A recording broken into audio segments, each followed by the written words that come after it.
తెలుగు భాషకు 2000 సంవత్సరాలకు పైగా చరిత్ర ఉంది.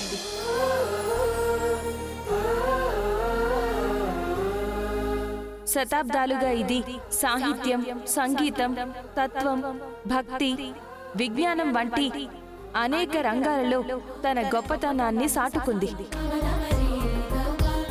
తెలుగును ప్రపంచంలో ఇటాలియన్ ఆఫ్ ద ఈస్ట్ అని కూడా పిలుస్తారు. దానికి కారణం ఏంటంటే తెలుగు పదాలు ఎక్కువగా అచ్చులతో ముగుస్తాయి. అందువల్ల ఈ భాష వినడానికి చాలా మధురంగా, సంగీతంలా అనిపిస్తుంది. తెలుగు భాష మాధుర్యాన్ని విదేశీయులు కూడా ప్రశంసించారు.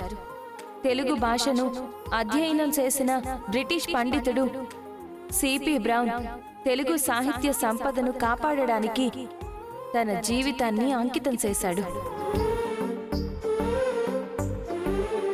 ఆయన చెప్పిన మాట ఏంటో తెలుసా?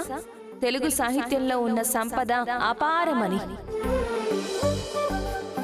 మన భాష గొప్పతనాన్ని మన పూర్వీకులు చాలా కాలం క్రితమే గుర్తించారు. విజయనగర సామ్రాట్ శ్రీకృష్ణ దేవరాయలు గారు కూడా దేశ భాషలందు తెలుగు లెస్స అన్నారు. తెనాలి రామకృష్ణుడు తెలివిగా సంధించిన భాష, రామదాసు రాగాలతో రవళించిన భాష మన తెలుగు భాష. నన్నయ్య, తిక్కన్న, ఎర్రన్న మహాభారతాన్ని తెలుగులో అందించారు. పోతన భాగవతాన్ని అద్భుతంగా రచించారు. త్యాగరాజస్వామి తెలుగు కీర్తనలతో సంగీతాన్ని అమృతంగా మార్చారు. రాయప్రోలు సుబ్బారావు, రాచకొండ విశ్వనాథ శాస్త్రిల రచనలు, శ్రీశ్రీ, గురజాడ, దాశరథి, గుర్రం జాషువా ఇలా చెప్పుకుంటూ పోతే ఎంతో మంది గొప్ప గొప్ప కవులు మన తెలుగు సాహిత్యం యొక్క గౌరవం పెంచడానికి పాటుపడ్డారు. ప్రపంచ దేశాలలో తెలుగు భాషకి మహోన్నతమైన గుర్తింపును తీసుకొచ్చారు. అలాంటి భాషని మాట్లాడడానికి ఇప్పుడు చాలా మంది సంకోచిస్తున్నారు, సిగ్గుగా ఫీల్ అవుతున్నారు.